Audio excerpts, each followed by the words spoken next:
Wire transfer भनेको चाहिँ transferring the amount electronically by the financial institution on behalf of originator भनेको requester or customer through its own institution or financial institution of beneficiary जस बेनिफिसियरले amount पाउने गरी यताबाट उता इलेक्ट्रोनिकली transfer हुनुलाई wire transfer भन्छ। सो यसमा चाहिँ वान फाइनेन्सियल इन्स्टिट्युसनदेखि अर्को फाइनेन्सियल इन्स्टिट्युसनमा जान्छ होइन। अकाउन्ट एउटै ओनर एउटै भए पनि डिफ्रेन्ट फाइनेन्सियल इन्स्टिट्युसनमा हामीले जुन ट्रान्सफर गर्छौँ नि त्यसलाई वायर ट्रान्सफर भनेको। सो वायर ट्रान्सफर गर्नुको लागि पनि फाइनेन्सियल इन्स्टिट्युसनले accurately identify and verify customer before it does. के चाहिन्छ भने नेम अफ ओरिजिनेटरको डिटेल्सहरू, account number, unique reference number, अनि एड्रेस और सिटिजनसिप, अनि बेनिफिसियरीको name, account number, unique reference number, कसले दिन लाओ उसको डिटेल, र बेनिफिसियरी कसले लिन लाएको उसको पनि डिटेल, अनि other as regulatory body prescribes. अनि त्यसपछि कुनै पनि अमाउन्ट चाहिँ जुन ट्रान्सफर गर्न लागेको हो through wire transfer, if that amount is below equal or below 75,000 or त्योभन्दा मुनि छ भने यसमा चाहिँ वायर ट्रान्सफरमा चाहिँ यस्तो सबै डिटेल्सहरू चाहिँदैन। अनि यो सबै कुरा चाहिँ एउटा ब्याचमा बन्डल गरेर राख्नुपर्छ यो इन्फर्मेसन रेकर्डहरू होइन। अब यो इन्फर्मेसनहरू चाहिँ अलरेडी अब्टेन्ड एन्ड भेरिफाइड भइसकेको छ भने घरिघरि फेरि लिइराख्नु पर्दैन, र त्यसमा चाहिँ मनी लन्ड्रिङ र टेररिजम फाइनेन्सिङको सस्पिसन छैन भने नट रिक्वायर्ड। त्यस्तै गरी credit card, debit card, prepaid card, एटिएमहरू जसले गुड्स एन्ड सर्भिस पर्चेस गर्न युज गरिन्छ त्यसमा त नट एप्लिकेबल, किनभने त्यो अलरेडी सबै कुराहरू डिटेल्सहरू अलरेडी भइसकेका हुन्छ होइन। अब त्यसै गरी यो डिटेल्सहरू, यो जति पनि इन्फर्मेसनहरू हामीले लिनुपर्छ, भेरिफाई गर्नुपर्छ, आइडेन्टिफाई गर्नुपर्छ, त्यो चाहिँ फाइनेन्सियल इन्स्टिट्युसन जुन चाहिँ इन्टरमिडिएरी और रिसिभिङ इन्स्टिट्युसन्सको रूपमा काम गरिरहेछ उनीहरूले पनि सबै राख्नुपर्छ, रेकर्डमा मेन्टेन गर्नुपर्छ, ओरिजिनेटर बेनिफिसियरी दुइटैको, र 5 इयर्स मिनिमम यो रेकर्ड उनीहरूले मेन्टेन गरेर राख्नुपर्छ। यदि त्यो ट्रान्ज्याक्सन हुनुभन्दा अगाडि इन्टरमिडिएरीले भनेको जस्तो डिमान्ड गरेको डकुमेन्ट्सहरू इन्फर्मेसनहरू आएन भने दे स्याल डिनाई वायर ट्रान्सफर। अब यो सबै इन्फर्मेसनहरू डिटेल्सहरू आइडेन्टिफिकेसनको चाहिँ हरेक वायर पेमेन्टमा चाहिँ अट्याच गर्नुपर्छ through out the payment chain. Payment गर्नलाई जति पनि स्टेप्सहरू, मेसेजहरू जानुपर्छ नि त्यो सबै कुराहरू अट्याच गर्दै गर्दै राख्नुपर्छ फाइनेन्सियल इन्स्टिट्युसनले।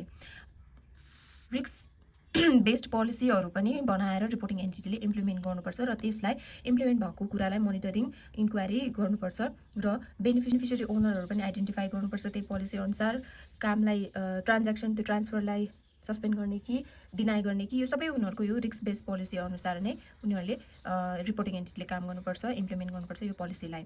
अब अब यो रिपोर्टिङ एन्टिटीहरूको एजेन्ट भन्नाले यो फाइनेन्सियल इन्स्टिट्युसनको एजेन्टहरूको केसमा चाहिँ फाइनेन्सियल इन्स्टिट्युसनले चाहिँ यो मनी लन्ड्रिङ एन्ड टेररिजम फाइनेन्सिङको प्रोग्रामहरू एजेन्टहरूले इम्प्लिमेन्ट गरेको छ कि छैन भनेर मोनिटर गरिराख्नुपर्छ, आफ्नो एजेन्टले गरेको छ कि छैन, र एजेन्टको इन्फर्मेसन चाहिँ अपडेट गरिराख्नुपर्छ, अप टु डेट राख्नुपर्छ, र त्यो चाहिँ उसले आफ्नो वेबसाइटमा पब्लिस पनि गर्नुपर्छ, सो द्याट उसको एजेन्टले चाहिँ मनी लन्ड्रिङ एन्ड टेररिजम फाइनेन्सिङको पोलिसी फलो गरेको छ है भनेर इन्स्योर गर्नको लागि monitoring plus update plus publish पनि गर्नुपर्छ। अब हामी कुरा गरौँ क्रस बोर्डर करेस्पोन्डेन्ट ब्याङ्किङको। यो अलिकति टेक्निकल टर्म छ। करेस्पोन्डेन्ट ब्याङ्किङ भनेको चाहिँ एउटा ब्याङ्क जसले चाहिँ इन्टरमिडिएरी और एजेन्टको रूपमा काम गर्छ between one domestic bank and the foreign bank है। त्यो दुईटाको बिचमा पेमेन्टहरू, रिसिटहरू आदान प्रदान गर्नलाई यो करेस्पोन्डेन्ट ब्याङ्कले बिचमा बसेर इन्टरमिडिएरीको रोल खेल्छ। It provide service from one financial institution to another customers financial institution. Financial institution takes following measure to enter cross border corresponding banking relation. First corresponding bank भनेको बुझ्नुपर्छ। यो बुझ्नलाई करेस्पोन्डेन्ट ब्याङ्क भनेको चाहिँ एउटा इन्टरमिडिएरी ब्याङ्क हो जसले चाहिँ डोमेस्टिक र फरेन ब्याङ्क, जस्तै कसैले सामान सेलर छ र उसले चाहिँ बाहिरको सामान उसले बाहिर फरेनरलाई सामान बेचिरहेको छ भने पेमेन्ट गर्ने बेलामा त्यो डोमेस्टिक ब्याङ्क, जुन सेलर डोमेस्टिक हो, नेपाली हो सपोज जापानिजसँग सामान किनिरहेछ भने बायर नेपाली हो, जापानिज सेलर हो भने जापानिजले पेमेन्ट पाउनको लागि नेपाली बायरसँग पैसा निलनलाई दुईजनाको बिचमा पेमेन्ट कसरी गर्ने, जबकि नेपाली ब्याङ्क र त्यो जापानिज ब्याङ्कसँग कुनै रिलेसन छ भने now how to do the wire transfer हो। त्यो वायर ट्रान्सफर गर्नको लागि बिचमा आउँछ एउटा करेस्पोन्डेन्ट ब्याङ्क। नर्मली हामीले सुनिरहेको चाहिँ स्विफ्ट गर्दैछौँ, स्विफ्ट भनेर वर्ड सुन्छौँ नि इन्टरनेसनल पेमेन्ट गर्दा हो, त्यो स्विफ्ट भनेको त्यो एउटा नेटवर्क हो करेस्पोन्डेन्ट ब्याङ्कहरूको। त्यो स्विफ्टको नेटवर्कमा कुनै एउटा करेस्पोन्डेन्ट ब्याङ्क छ जसको रिलेसन फरेनरसँग पनि, फरेन ब्याङ्कसँग पनि छ र हाम्रो नेपाली ब्याङ्कसँग पनि छ, त्यो जापानिज ब्याङ्कसँग पनि छ, नेपाली ब्याङ्कसँग पनि छ भने त्यो करेस्पोन्डेन्ट ब्याङ्कले चाहिँ नेपाली बायरसँग पैसा मगाउँछ उसको अकाउन्टमा पठाइदिनुहोस् भनेर नेपाली ब्याङ्कले त्यो करेस्पोन्डेन्ट ब्याङ्कलाई पैसा ट्रान्सफर गरिदिन्छ। केमा भन्दाखेरि त्यो नेपाली ब्याङ्कको चाहिँ त्यो फरेन करेस्पोन्डेन्ट ब्याङ्कमा चाहिँ अकाउन्ट मेन्टेन गरिएको हुन्छ। त्यो अकाउन्टलाई भनिन्छ नोस्ट्रो अकाउन्ट। नेपालीको लागि त्यो अकाउन्ट हो nostro account in foreign currency. र त्यही नोस्ट्रो अकाउन्टमा पेमेन्ट पाइसकेपछि त्यो करेस्पोन्डेन्ट ब्याङ्कले जापानिज ब्याङ्कलाई पेमेन्ट गरिदिन्छ। अब पेमेन्ट कसरी हुन्छ भन्दाखेरि त्यो करेस्पोन्डेन्ट ब्याङ्कले चाहिँ नेपाली ब्याङ्क र जापानिज ब्याङ्क दुईटैसँग रिलेसन राखेको हुन्छ। सो उसले चाहिँ बिचमा इन्टरमिडिएटको रूपमा काम गर्छ। अब हामीले यहाँ करेस्पोन्डेन्ट ब्याङ्क भनेको चाहिँ जसले सर्भिस दियो, रेस्पोन्डेन्ट ब्याङ्क भनेको चाहिँ के हो भने जसले चाहिँ सर्भिस लियो। जस्तै यतातिर नेपालीले सर्भिस लिइरहेछ ऊ रेस्पोन्डेन्ट ब्याङ्क भयो, उता जापानको ब्याङ्कले पनि सर्भिस लिइरहेछ ऊ रेस्पोन्डेन्ट ब्याङ्क भयो। सो सिम्पल टर्म्समा यही नै हो। अब यसमा पनि वायर ट्रान्सफर गर्नको लागि या क्रस बोर्डर पैसा पेमेन्ट गर्नको लागि फाइनेन्सियल इन्स्टिट्युसनले चाहिँ के गर्नुपर्छ भन्दाखेरि identify and verify respondent institution bank using service of another bank होइन। कसले चाहिँ ब्याङ्किङ सर्भिस लिइरहेको छ त्यसको आइडेन्टिफाई गर्ने, भेरिफाई गर्ने अनि get information on the nature of the respondent इन्स्टिट्युसनको एक्टिभिटी अनि fully understand the nature of the respondent इन्स्टिट्युसनको business, evaluate reputation and supervise the quality. त्यो जसले पैसा पाउँदैछ अर दिँदैछ त्यो रेस्पोन्डेन्ट इन्स्टिट्युसन चाहिँ मनी लन्ड्रिङ टेररिज्म फाइनेन्सिङमा कहिले इन्भेस्टिगेसनमा परेको छ, एक्सनमा लिएको छ, यो सबै कुराहरू चाहिँ पब्लिकली अभाइलेबल इन्फर्मेसनहरू चाहिँ दिएर इभ्यालुएट गर्ने। त्यस्तै इभ्यालुएट, कन्ट्रोल त्यस्तै त्यो रेस्पोन्डेन्ट ब्याङ्कले चाहिँ कस्तो कन्ट्रोलहरू राखेको छ against the money laundering and terrorism financing त्यो इभ्यालुएट गर्ने। Obtain approval from the senior management before establishing a corresponding banking relationship होइन। अनि त्यसपछि understand and establish the arrangement on the responsibility of each party. एकअर्काको रेस्पोन्सिबिलिटीलाई understand गर्नु पऱ्यो relation बनाउनुभन्दा अगाडि। And not to enter relationship with shell bank. अब यो चाहिँ एकदम ध्यान दिनुपर्छ सेल ब्याङ्क हो कि होइन। त्यो that respondent financial information does not permit its account to be use by the shell bank है। अनि अर्को एउटा छ रेस्पोन्डेन्ट इन्स्टिट्युसनहरूले चाहिँ उसको कस्टमरहरू आइडेन्टिफाई गर्नुपर्छ। त्यसको लागि चाहिँ अब ड्यु डिलिजेन्सहरू गर्नुपर्छ होइन। इन केस अब पेएबल थ्रु अकाउन्टबाट चाहिँ ट्रान्ज्याक्सन गर्ने हो होइन, त्यो मेकानिजम चाहिँ फलो गर्ने हो भने चाहिँ उसले आफ्नो कस्टमरको चाहिँ ड्यु डिलिजेन्स गर्नुपर्छ होइन। अब पेएबल थ्रु अकाउन्ट भनेको के हो भन्दाखेरि पेएबल थ्रु अकाउन्ट्स भनेको चाहिँ के हो भन्दाखेरि यो चाहिँ करेस्पोन्डेन्ट ब्याङ्किङहरूले अरेन्जमेन्ट गरेको हुन्छ। यो अकाउन्ट चाहिँ डाइरेक्टली युज गर्न मिल्छ by even the third party who are related in the business होइन। उनीहरूले चाहिँ डाइरेक्टली यसमै ट्रान्ज्याक्सन गर्न मिल्छ, डिपोजिट फन्ड गर्न मिल्छ, चेकहरू युज गर्न मिल्छ। यो जुन करेस्पोन्डिङ ब्याङ्कले मेन्टेन गरेको अकाउन्ट हुन्छ यो उसले अरेन्ज गरेको हुन्छ, जसबाट चाहिँ एउटा पार्टीबाट अर्को पार्टी जो रिलेटेड छैन उनीहरू बिच चाहिँ इन्टरमिडिएट जस्तो काम गर्नको लागि यो अकाउन्ट युज गरिन्छ। यो चाहिँ त्यही भएर रेस्पोन्डेन्ट इन्स्टिट्युसनहरूले चाहिँ राम्ररी कस्टमर जसले पेमेन्ट दिइरहेछ या पाइरहेछ उसको कस्टमर ड्यु डिलिजेन्स राम्ररी गर्नुपर्छ, आइडेन्टिफाई राम्ररी गर्नुपर्छ। Special monitoring by reporting entity of certain transaction. कुनै कम्प्लेक्स अनयुजुअल लार्ज अनि प्याटर्नै कम्प्लेक्स भएको, एपरेन्टली इकोनोमिक नभएको, भिजिबली लफुल पर्पज नभएको ट्रान्ज्याक्सनहरू अनि कुनै कन्ट्रीसँग रिलेसन छ जसले चाहिँ यो मनी लन्ड्रिङको एक्टको कम्प्लाई गर्दैन र यस्तै अनयुजुअल ट्रान्ज्याक्सनहरूमा चाहिँ रिपोर्टिङ एन्टिटीहरूले चाहिँ स्पेसल मोनिटरिङ गर्नुपर्छ होइन। अनि त्यसको लागि चाहिँ के गर्नुपर्छ भन्दाखेरि check background purpose of the transaction अनि त्यसको कुरा चाहिँ रेकर्डमा राख्ने, कन्क्लुजन निकाल्ने र त्यसलाई चाहिँ मिनिमम 5 इयर्ससम्म मेन्टेन गरिराख्ने। अनि चाहेअनुसार फाइनेन्सियल इन्फर्मेसन युनिटले रेगुलेटरले कम्पिटेन्ट अथोरिटीले भनेको बेलामा प्रम्प्टली प्रोभाइड गर्ने त्यो इन्फर्मेसनहरू अन देयर रिक्वेस्ट। कुनै पनि रिपोर्टिङ एन्टिटीले चाहिँ त्यस्तो बिजनेस रिलेसन कन्टिन्यू गर्दैन या त्यस्तो अकाउन्ट खोल्दैन या त्यस्तो ट्रान्ज्याक्सन गर्दैन जसमा चाहिँ चाहिएको documents if cannot be provided, information details requested cannot be provided and the document information details provided are conflicting to each other. त्यस्तो छ भने चाहिँ त्यो रिलेसनलाई टर्मिनेट गरेर फाइनेन्सियल इन्टेलिजेन्स युनिटलाई चाहिँ इन्फर्म गर्नुपर्छ। रिपोर्टिङ एन्टिटीको रेस्पोन्सिबिलिटी भनेको चाहिँ implement, develop the anti money laundering and हाम्रो के टेररिजम फाइनेन्सिङको प्रिभेन्सनको लागि चाहिँ पोलिसीहरू बनाउनु पर्ने रेस्पोन्सिबिलिटी हुन्छ र त्यसलाई इम्प्लिमेन्ट पनि गर्नुपर्ने हुन्छ र त्यो पोलिसीहरू चाहिँ अब आफ्नो scope of business geography coverage business अब साइट कस्टमरहरूको हिसाबले जुन कम्प्याटेबल हुन्छ त्यही अनुसार यसलाई इम्प्लिमेन्ट गर्नुपर्ने हुन्छ र मनी लन्ड्रिङ र टेररिजम फाइनेन्सिङ एक्टको कतिको रिस्क छ त्यसको बेसिसमा पनि यो पोलिसीलाई चाहिँ इम्प्लिमेन्ट एन्ड डेभलप गर्नुपर्छ। त्यस्तै गरी डाइरेक्टिभ रुलहरूलाई पनि यसले इम्प्लिमेन्ट गर्नुपर्छ। अब यो पोलिसीमा चाहिँ के हुनुपर्छ त भन्दाखेरि इन्टरनल पोलिसी प्रोसिडर कन्ट्रोलहरू हुनुपर्छ जसले चाहिँ कस्टमर ड्यु डिलिजेन्सको मेजरहरू राखेको हुन्छ, ट्रान्जेक्सनको इन्फर्मेसन राखेको हुन्छ, भेरिफाई कसरी गर्ने, रेकर्ड कति मेन्टेन गर्ने, मोनिटर कसरी गर्ने, रिपोर्टिङ कसरी गर्ने, यी सबै कुराहरू राखिएको हुन्छ। र इन्टरनल पोलिसीमा अब रिस्क बेस्ड अप्रोचको कुरादेखि लिएर risk assessment management commitment of senior management prohibited customer transaction के हो, गभर्नेन्सको स्ट्रक्चर, केवाइसी अनि कस्टमर ड्यु डिलिजेन्स अनि इम्प्लोयरको ड्यु डिलिजेन्स, भेन्डरको ड्यु डिलिजेन्स एभ्रिथिङ इन्क्लुड गरिएको हुन्छ यो पोलिसीमा। यो सबै पोलिसीहरूलाई चाहिँ कम्प्लाई गर्ने चाहिँ रिपोर्टिङ एन्टिटीको रेस्पोन्सिबिलिटी हो रिलेटेड टु मनी लन्ड्रिङ। अब त्यो पोलिसीमा चाहिँ अनगोइङ मोनिटरिङ कसरी गर्ने, कम्प्लाई एक्ट र रुल्सको कम्प्लाई गर्नलाई के एरेन्जमेन्ट चाहिन्छ होइन, स्क्रिनिङ प्रोसिडर के हो, एकदमै हाई स्ट्यान्डर्ड भएको इम्प्लोइजहरूलाई मात्रै हायरिङ गर्ने यो प्रोसिडर अनि रिफ्रेसमेन्ट ट्रेनिङको बारेमा अनि independent measure to review and verify ट्रान्जेक्सनहरू, measures to detect suspicious transaction अनि अरू हाम्रो रेगुलेटरले जति पनि प्रिस्क्राइब गरेको छ यो सबै कुराहरू फलो गर्नलाई त्यो इन्टरनल पोलिसीमा रिपोर्टिङ एन्टिटीले राखेको हुनुपर्छ र इम्प्लिमेन्ट गर्ने उसको दायित्व हो। अब रिपोर्टिङ एन्टिटीले चाहिँ एउटा कम्प्लायन्स अफिसर राखेको हुनुपर्छ म्यानेजमेन्ट लेभलको कम्प्लाई गर्नको लागि यो एक्टलाई होइन मनी लन्ड्रिङलाई प्रिभेन्ट गर्नको लागि। त्यो कम्प्लायन्स अफिसरको पावर भनेको चाहिँ access document record register accounts and request and obtain any information notice detail from any employee and other as prescribe by act and regulators.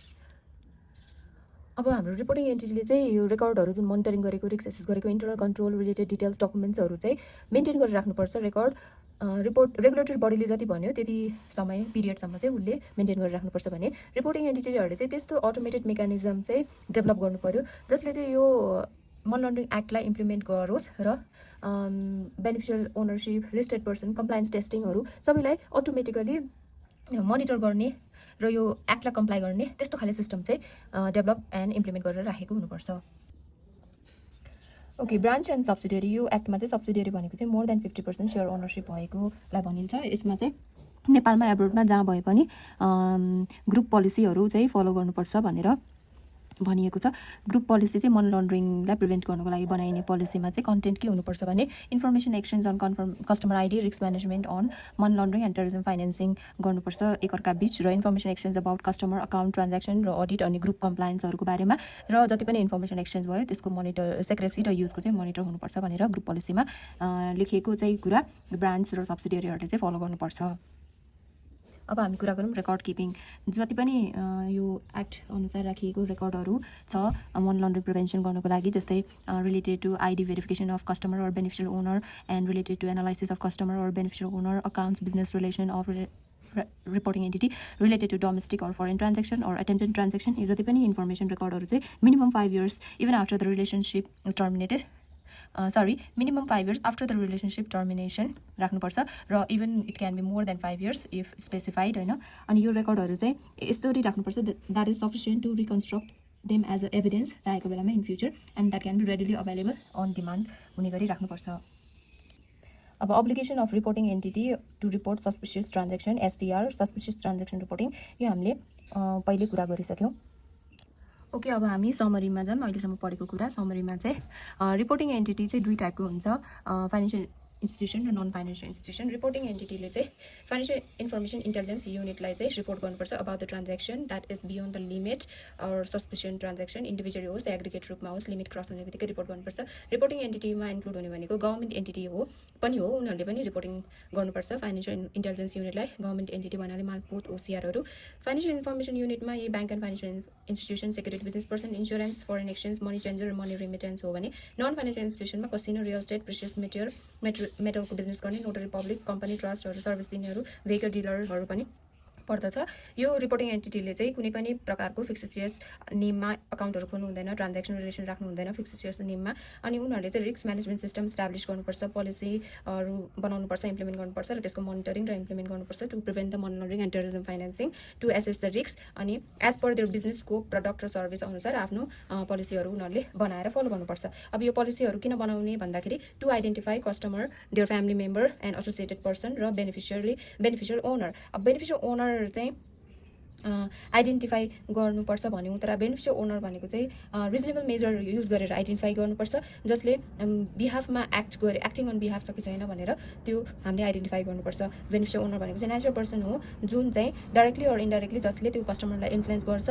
अनि कस्टमरको बेनिफिसियल ओनरको बिहाफमा यदि कस्टमरले काम गरिरहेको छ भने र कुनै पनि लिगल पर्सन हो को केसमा चाहिँ कस्टमर हो भन्ने चाहिँ त्यो लिगल पर्सनको चाहिँ कन्ट्रोल त्यही पर्सनले गरिरहेछ र अल्टिमेट ओनर हो त्यो लिगल पर्सनको भने त्यस्तो नेचुरल पर्सनलाई चाहिँ बेनिफिसियल ओनर भनिन्छ। अब नेपालमा कुनै पनि सेल ब्याङ्कहरू इस्टाब्लिस गर्न पाउँदैन to avoid tax. Shell bank भनेको के हो भने जसको फिजिकल प्रेजेन्स छैन, जो एफिलिएटेड छैन कुनै पनि रेगुलेटरसँग र जस्ट लोकल र जुनियर एजेन्ट हुनु भनेको सेल ब्याङ्क होइन। त्यस्तै गरी केवाइसी, नो योर कस्टमरको आइडेन्टिफिकेसन हुनुपर्छ during business relation. Account open गर्दा कुनै पनि इमर्जेन्सी ट्रान्ज्याक्सन गर्यो मोर देन 1 लाखको भने वायर ट्रान्सफर गर्दा सस्पिसन भयो कुनै ट्रान्ज्याक्सनले चाहिँ मनी लन्ड्रिङ र टेररिजम एक्टिभिटी गर्न लाग्छ भने त्यस्तो केसमा र high risk or high level or political expose पर्सनको केसमा चाहिँ कम्पलसरीली कस्टमर आइडेन्टिफाई गर्नुपर्छ। पोलिटिकली एक्सपोज हाई रिस्क भएको पर्सन भनेको चाहिँ डोमेस्टिक, फरेन, इन्टरनेसनल अर्गनाइजेसन र गभर्मेन्ट अफ नेपालले नेपाल गजेटमा मेन्सन गरिए अनुसारको पर्सनहरू हो। र यो कस्टमरहरूको आइडेन्टिफिकेसन गर्दाखेरि चाहिँ त्यो चाहिँ नेचुरल पर्सनको पनि गर्नुपर्छ, लिगल पर्सनको गर्नुपर्छ र अदर भनेको चाहिँ अब फर्म होस्, अन बिहाफमा काम गरेको कुनै बेनिफिसियल ओनर होस्, बेनिफिसियरी होस्, नेगोसिएबल इन्स्ट्रुमेन्ट होस्, नेचुरल पर्सन, यो सबैको चाहिँ कस्टमर आइडेन्टिफिकेसन हुनुपर्छ। अब हामी रिस्क बेस्ड अप्रोचमा जाऊँ, जुनको काम भनेको चाहिँ रिस्कलाई र कन्ट्रोललाई म्याच गरेर त्यो अप्रोचमा चाहिँ अगाडि काम गर्ने र कस्टमर ड्यु डिलिजेन्समा चाहिँ method to address the risk हो, जुन चाहिँ केवाइसी नो योर कस्टमरभित्रै पर्छ। कस्टमरलाई आइडेन्टिफाई गर्ने र उसको ड्यु डिलिजेन्स गर्ने बेस्ड अन द रिस्क, होइन कतिको लेभलमा गर्ने, इन्हान्स्ड गर्ने कि स्ट्यान्डर्ड गर्ने कि सिम्प्लिफाइड गर्ने कि इन्हान्स गर्ने उनीहरूको रिस्क अनुसार त्यसमा डिपेन्ड गर्छ। स्ट्यान्डर्ड भनेको लो रिस्क भएको कस्टमरलाई गरिन्छ भने सिम्प्लिफाइड भनेको लो रिस्क बट जुन चाहिँ एनआरबी डाइरेक्टिभमा मेन्सन गरे अनुसारको लो रिस्क तर फरेन पर्सन अनि कन्ट्री जुन चाहिँ जसमा चाहिँ कम्प्लाई गरिएको हुँदैन मनी लन्ड्रिङ एसेट एक्टको, होइन त्यस्तो नन कम्प्लाई गर्ने कन्ट्रीको मान्छे होस् या कम्पनी होस् अनि हाई लेभलको मान्छे, हाई रिस्क भएको मान्छे र त्यस्तै गरी इन्हान्स ड्यु डिलिजेन्स चाहिँ मिडियम टु हाई रिस्क पर्सनलाई, हाई रिस्क कम्प्लेक्स अनि लार्ज अनयुजुअल ट्रान्ज्याक्सनहरूको लागि कन्ट्री जसले कम्प्लाई गर्दैन एक्टलाई र पोलिटिकल एक्सपोज पर्सन, उनीहरूको फ्यामिली मेम्बर, उनीहरूको एसोसिएटेड पर्सनलाई अनि प्रडक्ट र गुड जुन चाहिँ हाई रिस्कको छ त्यस्तो कन्ज्युम गर्ने पर्सनलाई र सस्पेक्टेड ट्रान्ज्याक्सन गर्ने व्यक्तिको चाहिँ इन्हान्स ड्यु डिलिजेन्स गरिन्छ। इन्हान्स ड्यु डिलिजेन्स गर्दाखेरि आइडेन्टिफाई गर्नु पर्यो त्यो बिजनेसको, त्यो उस्तो पर्सनको र इभ्यालुएट गर्नुपर्छ के भन्दाखेरि बिजनेस लोकेसन, उसको नेचर, पर्पज, प्रब्लम के अरे pattern of the activity, payment origin अनि एग्रिमेन्ट कुनै छ कि, अनि आर्टिकल अफ एसोसिएसन त्यो लिगल पर्सनको अनि कस्टमरको पनि कस्टमर, अनि त्यहाँबाट बेनिफिसियरी ओनर अनि उनीहरूको जति पनि रुल्सहरू यो मनी लन्ड्रिङलाई प्रिभेन्ट गर्ने रुल्सहरू अनि थर्ड पार्टी डकुमेन्ट्सहरू, यस्ता डकुमेन्ट्सहरू चाहिँ हेरेर इन्हान्स ड्यु डिलिजेन्स गर्न सकिन्छ। अब यो इन्हान्स ड्यु डिलिजेन्स चाहिँ थर्ड पार्टीले पनि गर्न सक्छ, अब यो कस्टमर ड्यु डिलिजेन्स थर्ड पार्टीले पनि गर्न सक्छ आउटसोर्स गर्यो भने, तर यदि थर्ड पार्टीले चाहिँ रिलायबल इन्फर्मेसनहरू चाहिँ भन्ने बित्तिकै दिन सक्यो, थर्ड पार्टी चाहिँ यो एक्ट अनुसार सेटिस्फाइङ छ र थर्ड पार्टीहरूले डकुमेन्ट्सको कपिजहरू भन्ने बित्तिकै दिन सक्यो भने मात्र गर्ने। तर थर्ड पार्टीले चाहिँ त्यस्तो गर्न सकेन भने चाहिँ थर्ड पार्टीले गर्नु हुँदैन ड्यु डिलिजेन्स, उसलाई गराउनु हुँदैन रिपोर्टिङ एन्टिटीले। र चाहिँ थर्ड पार्टीले चाहिँ कुन केसमा गर्नु हुँदैन ड्यु डिलिजेन्स गराउनु हुँदैन भन्दाखेरि यदि त्यस्तो कन्ट्रीको हो त्यो थर्ड पार्टी जहाँ चाहिँ यो एक्टको कम्प्लाई गरिँदैन, यदि थर्ड पार्टीले चाहिँ आफ्नो यो एक्टमा चाहिने मेजरहरू अप्लाई गर्न सक्दैन र थर्ड पार्टी चाहिँ कुनै पनि रेगुलेटेड बडीको कन्ट्रोलमा सुपरभिजनमा छैन यो जसले चाहिँ मनी लन्ड्रिङलाई प्रिभेन्ट गर्छ भने त्यस्तो थर्ड पार्टीको थ्रुबाट चाहिँ हामीले कुनै पनि काम यो ड्यु डिलिजेन्सको काम गराउनु हुँदैन। कस्टमर आइडेन्टिफाई चाहिँ बिफोर बिजनेस रिलेसन नै गर्नुपर्छ र ड्युरिङ पनि हुनसक्छ र अकेजनल पनि ट्रान्ज्याक्सन गर्दाखेरि हुनसक्छ। सकेसम्म जहिले पनि before business relation customer identify गर्नुपर्छ, तर यदि त्यो कस्टमर आइडेन्टिफाई गर्न प्र्याक्टिकल छैन, इम्पोसिबल छ र कस्टमर आइडेन्टिफिकेसन गर्दाखेरि त्यो ढिलो भएमा बिजनेसलाई नै ह्याम्पर गर्ने सिचुएसन छ भने र कस्टमर आइडेन्टिफाई नभए पनि रिस्क हामीले म्यानेज रिपोर्टिङ एन्टिटीले म्यानेज गर्न सकिरहेछ भने चाहिँ आफ्टर बिजनेस रिलेसन पनि कस्टमर आइडेन्टिफिकेसन गर्न सकिन्छ, but not later than 3 days। But यस्तो कस्टमर आइडेन्टिफिकेसन डिले चाहिँ politically expose person, high risk भएको पर्सन र उनीहरूको फ्यामिली मेम्बर अनि एसोसिएटेड पर्सनको केसमा चाहिँ गर्न मिल्दैन, र साथसाथै कुनै ट्रान्ज्याक्सन सस्पिसन छ भने त्यसमा पनि गर्न मिल्दैन।